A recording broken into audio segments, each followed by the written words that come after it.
Hello everyone. Daily current affair series में आज हम लोग देखेंगे 1 से 3 फरवरी 2023 के करंट अफेयर। तो आते हैं आज के पहले करंट अफेयर पे। भारतीय वायुसेना के नए उप प्रमुख के रूप में किसे नियुक्त किया गया है? आपके पास ऑप्शन है। Option A Amarpreet Singh, option B है रघुप्रीत सिंह, ऑप्शन सी है संतोष सिंह, ऑप्शन डी है एस रमेश जैन। सही आंसर यहाँ पे क्या होगा?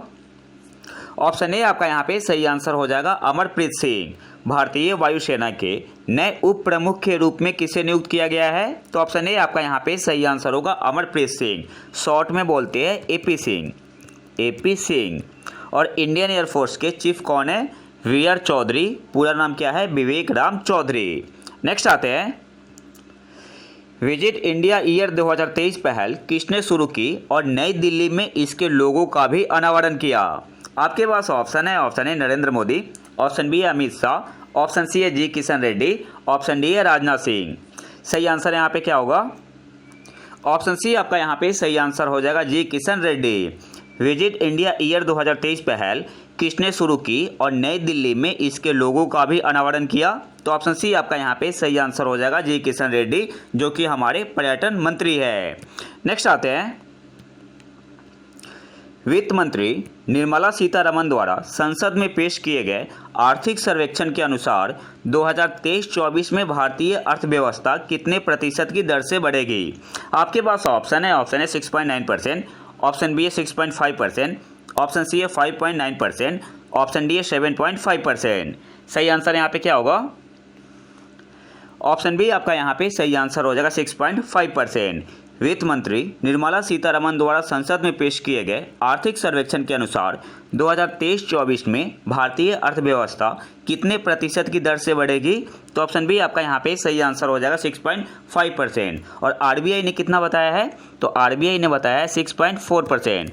और अभी हाल ही का न्यूज है 2 दिन पहले का, नीति आयोग के पूर्व उपाध्यक्ष ने कितना बताया है? 6%, राजीव कुमार ने।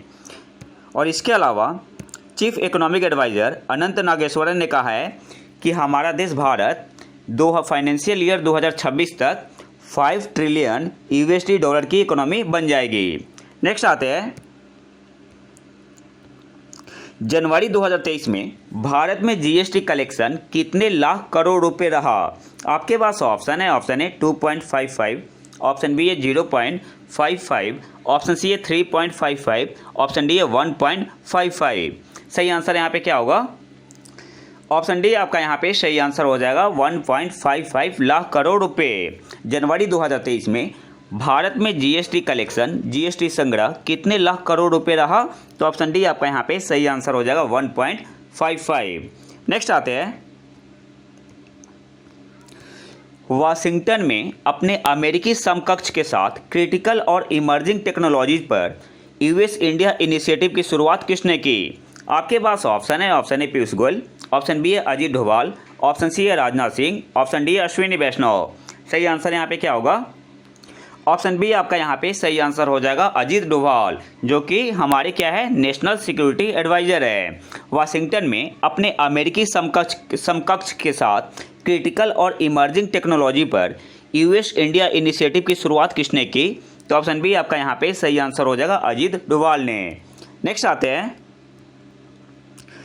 अंतर्राष्ट्रीय मुद्रा कोष के कार्यकारी बोर्ड ने हाल ही में किस देश के लिए कुल 4.7 बिलियन अमेरिकी डॉलर के ऋण को मंजूरी दी है? आपके पास ऑप्शन है। Option A Bangladesh, option B है नेपाल, ऑप्शन सी है भूटान, ऑप्शन डी है भारत। सही आंसर यहाँ पे क्या होगा? ऑप्शन ए आपका यहाँ पे सही आंसर हो जाएगा बांग्लादेश। अंतर्राष्ट्रीय मुद्रा कोष के कार्यकारी बोर्ड ने हाल ही में किस देश के लिए कुल 4.7 बिलियन अमेरिकी डॉलर के ऋण को मंजूरी दी है? तो ऑप्शन ए आपका यहाँ पे सही आंसर होगा बांग्लादेश के लिए। नेक्स्ट आते हैं, भारतीय कुश्ती महासंघ के दिन प्रतिदिन के प्रशासन को संभालने के लिए युवा मामलों और खेल मंत्रालय द्वारा गठित निगरानी समिति ओवरसाइट कमेटी के पैनल में किसे जोड़ा गया है? आपके पास ऑप्शन है। ऑप्शन है बबीता फोगाट, ऑप्शन बी है साइना नेहवाल, ऑप्शन सी है रितु फोगाट, ऑप्शन डी है इनमें से कोई भी नहीं। सही आंसर यहाँ पे क्या होगा? ऑप्शन ए आपका यहाँ पे सही आंसर हो जाएगा बबीता फोगाट। भारतीय कुश्ती महासंघ के दिन प्रतिदिन के प्रशासन को संभालने के लिए युवा मामलों और खेल मंत्रालय द्वारा गठित निगरानी समिति ओवरसाइट कमेटी के पैनल में किसे जोड़ा गया है? तो ऑप्शन ए आपका यहाँ पे सही आंसर हो जाएगा बबीता फोगाट को। और ये जो कमेटी है कौन से नंबर की मेंबर है? तो छठे नंबर की मेंबर है। और इस कमेटी को हेड किसके द्वारा किया जा रहा है? तो खेल रत्न अवार्डी MC मैरी कॉम जी के द्वारा। नेक्स्ट आते हैं, किस विश्वविद्यालय ने वंचित लड़कियों के लिए प्रोजेक्ट एस्पिरेशन लॉन्च किया? आपके पास ऑप्शन है, option A Magadh university, option B है university of Delhi, option C है ऑक्सन यूनिवर्सिटी, ऑप्शन डी है नन ऑफ दीज। सही आंसर यहाँ पे क्या होगा?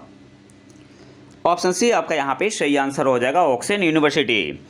किस विश्वविद्यालय ने वंचित लड़कियों के लिए प्रोजेक्ट एस्पिरेशन लॉन्च किया? तो ऑप्शन सी आपका यहाँ पे सही आंसर हो जाएगा ऑक्सन यूनिवर्सिटी ने। कहाँ पे? तेलंगाना में। नेक्स्ट आते हैं, पुरुषों का ऑस्ट्रेलियन ओपन 2023 किसने जीता है? आपके पास ऑप्शन है, option A Rafael Nadal, option B है नोवाक जोकोविच, ऑप्शन सी है कार्लोस अल्कराज, ऑप्शन डी है कैस्पर रूड। सही आंसर यहाँ पे क्या होगा? ऑप्शन बी आपका यहाँ पे सही आंसर हो जाएगा नोवाक जोकोविच ने। पुरुषों का ऑस्ट्रेलियन ओपन 2023 किसने जीता है? तो ऑप्शन बी आपका यहाँ पे सही आंसर होगा नोवाक जोकोविच ने। कौन से देश से है? सर्बिया से। सर्बिया से। और महिला एकल विजेता कौन है ऑस्ट्रेलियन ओपन 2023 का? Ariana Sabalenka. आरियाना साबालेंका कौन से देश से है? तो ये है बेलारूस से। बेलारूस से। तो आपको याद क्या रखना है? ऑस्ट्रेलियन ओपन 2023 पुरुषों का किसने जीता? नोवाक जोकोविच। कौन से देश से है? सर्बिया से है। और महिला एकल विजेता कौन है ऑस्ट्रेलियन ओपन 2023 का? Ariana Sabalenka. कौन से देश से? बेलारूस से। नेक्स्ट आते हैं, तीसरा Interpol young global police leaders programme होनहार युवा पुलिस नेताओं के लिए एक प्रमुख इंटरपोल नेतृत्व कार्यक्रम किस शहर द्वारा आयोजित किया गया था? आपके पास ऑप्शन है, option A Indore, option B है नई दिल्ली, ऑप्शन सी है भोपाल, ऑप्शन डी है हैदराबाद। सही आंसर यहाँ पे क्या होगा? ऑप्शन बी आपका यहाँ पे सही आंसर हो जाएगा नई दिल्ली। तीसरा Interpol young global police leaders programme होनहार युवा पुलिस नेताओं के लिए एक प्रमुख इंटरपोल नेतृत्व कार्यक्रम किस शहर द्वारा आयोजित किया गया था? तो ऑप्शन बी आपका यहाँ पे सही आंसर होगा नई दिल्ली में। नेक्स्ट आते हैं,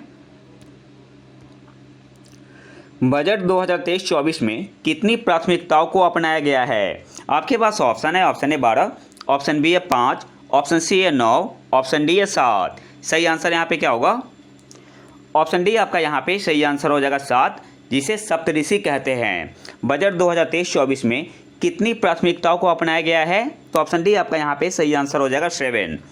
अब थोड़ा डिटेल में देख लेते हैं। केंद्रीय वित्त मंत्री निर्मला सीतारमण ने बुधवार को केंद्रीय बजट 2023 की 7 प्रमुख प्राथमिकताओं को सूचीबद्ध किया और कहा कि वे एक दूसरे के पूरक है और अमृत काल के माध्यम से सरकार का मार्गदर्शन करने वाले सप्तऋषि के रूप में कार्य करते हैं। और वो 7 प्राथमिकताएं कौन सी है? तो एक एक करके देख लेते हैं। पहला है समावेशी विकास, इंक्लूसिव डेवलपमेंट। दूसरा है अंतिम मील तक पहुंचना। तीसरा है बुनियादी ढांचा और निवेश। चौथा है क्षमता को उजागर करना। पांचवा है ग्रीन ग्रोथ। छठा है यूथ पावर और सातवां है फाइनेंशियल सेक्टर। तो आप इसका स्क्रीनशॉट ले सकते हैं। कौन सी 7 प्राथमिकताएं हैं? तो एक बार फिर से देख लेते हैं और आप इसका स्क्रीनशॉट ले सकते हैं। पहला है समावेशी विकास, इंक्लूसिव डेवलपमेंट, अंतिम मील तक पहुंचना।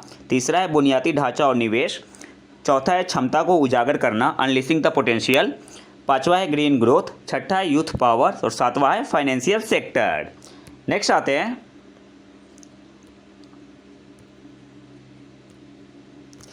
किस राज्य की झांकी को मानस खंड विषय पर आधारित 17 राज्यों और केंद्र शासित प्रदेशों की झांकी में सर्वश्रेष्ठ झांकी का पुरस्कार दिया गया? आपके पास ऑप्शन है, ऑप्शन है उत्तराखंड, ऑप्शन बी है राजस्थान, ऑप्शन सी है तेलंगाना, ऑप्शन डी है बिहार। तो बिहार से तो कोई झांकी नहीं गया था और शायद राजस्थान से भी नहीं था। सही आंसर यहाँ पे क्या होगा? ऑप्शन ए आपका यहाँ पे सही आंसर हो जाएगा उत्तराखंड।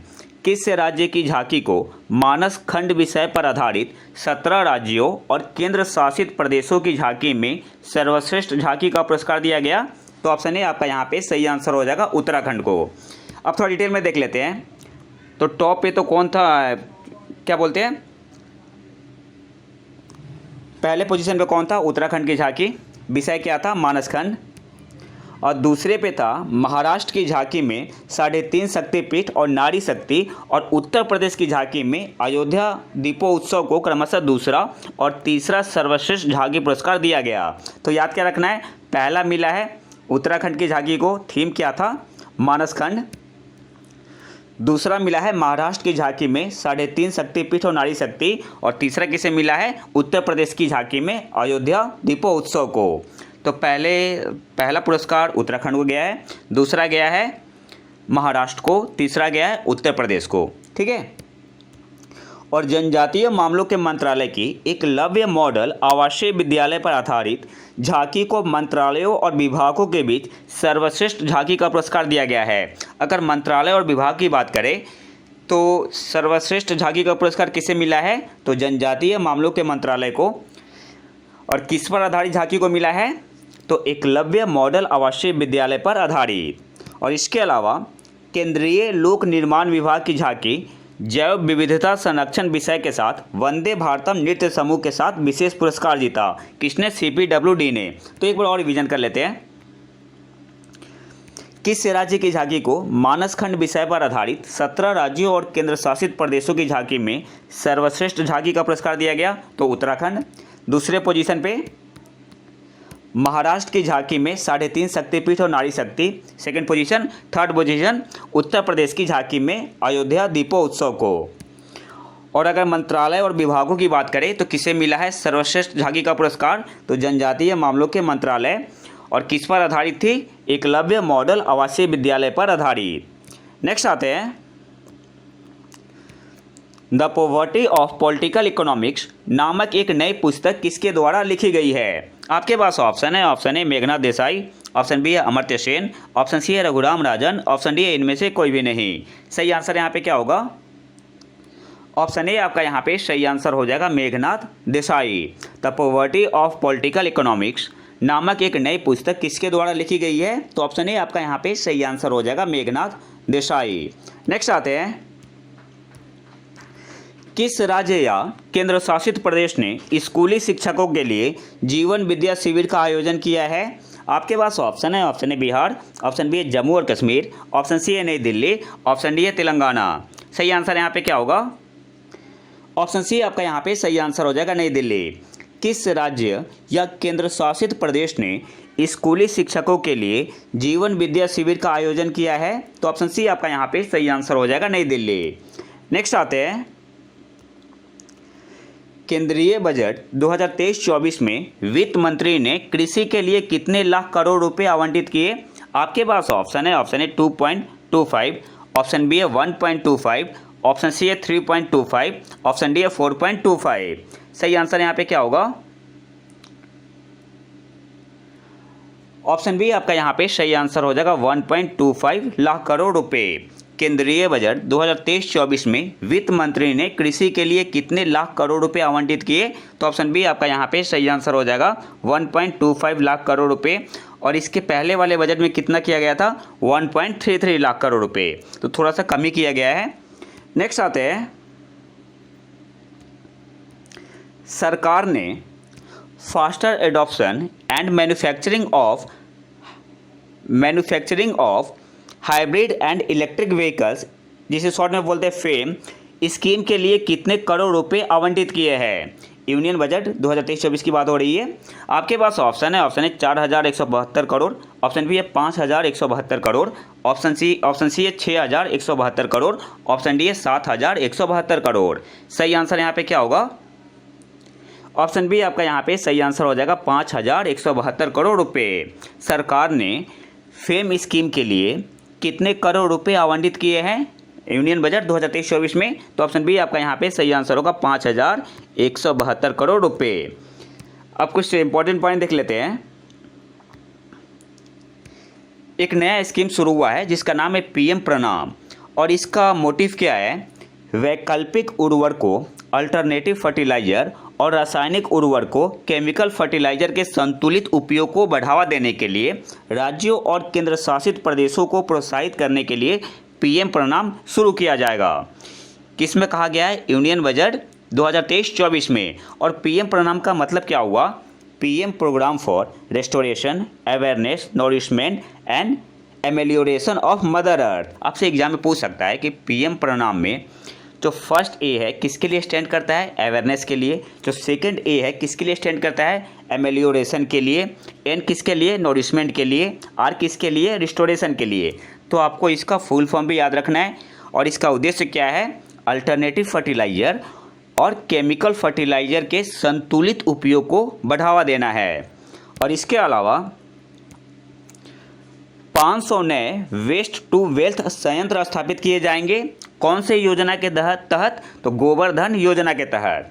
आपसे एग्जाम में पूछ सकता है कि कितने नए वेस्ट टू वेल्थ संयंत्र स्थापित किए जाएंगे? तो 500। या ये भी पूछ सकता है कि जो 500 नए वेस्ट टू वेल्थ संयंत्र स्थापित किए जाएंगे कौन से योजना के तहत? गोवर्धन योजना के तहत। और गोवर्धन का फुल फॉर्म क्या होता है? Galvanising organic bio agro resources धन। यहाँ पे जो GOBAR है, तो G for galvanising, O for organic, B for bio, A for agro और R फॉर रिसोर्सेज। ठीक है, तो गोवर्धन का फुल फॉर्म क्या होता है? Galvanising organic bio agro resources धन। एक बार रिवीजन कर लेते हैं यहाँ से, क्योंकि सारे पॉइंट इंपॉर्टेंट है। सरकार ने फेम स्कीम के लिए कितने करोड़ रुपए आवंटित किए हैं इन यूनियन बजट 2023-24? तो 5,172 करोड़ रुपए। और सरकार एक नई स्कीम शुरू करेगी जिसका नाम है पीएम प्रणाम। और इसका मोटिव क्या है? तो वैकल्पिक उर्वरकों, अल्टरनेटिव फर्टिलाइजर और केमिकल फर्टिलाइजर के संतुलित उपयोग को बढ़ावा देने के लिए। और पीएम प्रणाम का फुल फॉर्म क्या होता है? PM program for restoration, awareness, nourishment and amelioration of mother earth. और कितने नए वेस्ट टू वेल्थ संयंत्र स्थापित किए जाएंगे? तो 500। कौन से योजना के तहत? गोवर्धन योजना के तहत। और गोवर्धन योजना का फुल फॉर्म क्या होता है? Galvanising organic bio agro resources धन। नेक्स्ट आते हैं, केंद्रीय बजट 2023 में शुरू की गई मिष्टी योजना का मुख्य उद्देश्य, प्राइमरी ऑब्जेक्टिव क्या है? आपके पास ऑप्शन है। Option A preserve mangrove forest, option B है improve health sector, option C है promote solar energy, option D है नन ऑफ द अबव। इनमें से कोई नहीं। सही आंसर यहाँ पे क्या होगा? ऑप्शन ए आपका यहाँ पे सही आंसर हो जाएगा, प्रिजर्व मैंग्रोव फॉरेस्ट। केंद्रीय बजट 2023 में शुरू की गई मिष्टी योजना का मुख्य उद्देश्य, प्राइमरी ऑब्जेक्टिव क्या है? तो ऑप्शन ए आपका यहाँ पे सही आंसर होगा, प्रिजर्व मैंग्रोव फॉरेस्ट। और मिष्टी का फुल फॉर्म क्या होता है? Mangrove initiative for shoreline habitats and tangible income. Mishti का फुल फॉर्म क्या होता है? इंपॉर्टेंट है, यूपीएससी या किसी भी स्टेट पीसीएस में पूछ सकती है। मिष्टी का फुल फॉर्म क्या होता है? Mangrove initiative for shoreline habitats and tangible income. अब यहाँ से क्वेश्चन कैसे फॉर्म होगा? आपसे मिष्टी का फुल फॉर्म आपसे पूछ सकता है कि जो मिष्टी स्कीम आया हुआ है यूनियन बजट 2023-24 में, तो जो फर्स्ट आई है किसके लिए स्टैंड करता है? इनिशिएटिव के लिए। एम किसके लिए? मैंग्रोव के लिए। और जो लास्ट आई है वो किसके लिए स्टैंड करता है? इनकम के लिए। टी किसके लिए? टेंजिबल के लिए। और एच किसके लिए कर रहा है? हैबिटेट्स के लिए। तो ये पॉइंट आपको याद रखना है। नेक्स्ट आते हैं, प्रधानमंत्री कौशल विकास योजना किसके द्वारा क्रियान्वित की जाती है? आपके पास ऑप्शन है। ऑप्शन ए राष्ट्रीय कौशल विकास निगम, ऑप्शन बी है नीति आयोग, ऑप्शन सी है नाबार्ड, ऑप्शन डी है RBI। सही आंसर यहाँ पे क्या होगा? ऑप्शन ए आपका यहाँ पे सही आंसर हो जाएगा, राष्ट्रीय कौशल विकास निगम, नेशनल स्किल डेवलपमेंट कॉरपोरेशन। प्रधानमंत्री कौशल विकास योजना किसके द्वारा क्रियान्वित की जाती है, इंप्लीमेंट की जाती है? तो ऑप्शन ए आपका यहाँ पे सही आंसर होगा, राष्ट्रीय कौशल विकास निगम। अच्छा, नाबार्ड के नए चेयरमैन कौन बने हैं? उनका नाम क्या है? साजी केवी। नाबार्ड के जो नए चेयरमैन बने हैं उनका नाम है साजी केवी। अब कुछ इंपॉर्टेंट पॉइंट देख लेते हैं, न्यूज़ में क्यों बना हुआ है। बजट 2023 में फाइनेंस मिनिस्टर ने अनाउंस किया है प्रधानमंत्री कौशल विकास योजना 4.0, और इस योजना के दौरान भारत सरकार 30 कौशल भारत अंतर्राष्ट्रीय केंद्र खोलेगी। तो याद क्या रखना है, प्रधानमंत्री कौशल विकास योजना 4.0 के अंतर्गत भारत सरकार कितने कौशल भारत अंतर्राष्ट्रीय केंद्र खोलेगी? तो ये कितना? 30। नेक्स्ट आते हैं, केंद्रीय बजट 2023 के दौरान भारत सरकार ने सिकल सेल एनीमिया उन्मूलन मिशन शुरू किया। मिशन के तहत भारत सरकार किस वर्ष तक इस बीमारी को खत्म करने की योजना बना रही है? आपके पास ऑप्शन है। ऑप्शन ए 2027 तक, ऑप्शन बी है 2057 तक, ऑप्शन सी है 2037 तक, ऑप्शन डी है 2047 तक। सही आंसर यहाँ पे क्या होगा? ऑप्शन डी आपका यहाँ पे सही आंसर हो जाएगा 2047 तक। केंद्रीय बजट 2023 के दौरान भारत सरकार ने सिकल सेल एनीमिया उन्मूलन मिशन शुरू किया। मिशन के तहत भारत सरकार किस वर्ष तक इस बीमारी को खत्म करने की योजना बना रही है? तो ऑप्शन डी आपका यहाँ पे सही आंसर होगा 2047 तक। और आज के आखिरी करंट अफेयर पे आते हैं। सड़क परिवहन और राजमार्ग मंत्रालय ने कितने साल से पुराने सभी सरकारी वाहनों को स्क्रैप करने की घोषणा की है? आपके पास ऑप्शन है। ऑप्शन है 10, ऑप्शन बी है 15 साल, ऑप्शन सी है 20 साल, ऑप्शन डी है 25 साल। सही आंसर यहाँ पे क्या होगा? ऑप्शन बी आपका यहाँ पे सही आंसर हो जाएगा 15 साल। सड़क परिवहन और राजमार्ग मंत्रालय ने कितने साल से पुराने सभी सरकारी वाहनों को स्क्रैप करने की घोषणा की है? तो ऑप्शन बी आपका यहाँ पे सही आंसर होगा 15 साल। तो ये तो था हमारा आज का लेक्चर। अगर आपको इसका PDF चाहिए तो आप हमारे टेलीग्राम चैनल प्रतीक को ज्वाइन कर सकते हैं। और जनवरी महीने का कंप्लीट कंपाइलेशन मैंने टेलीग्राम पे डाल दिया है और आप वहाँ पे करंट अफेयर का क्विज भी लगा सकते हैं।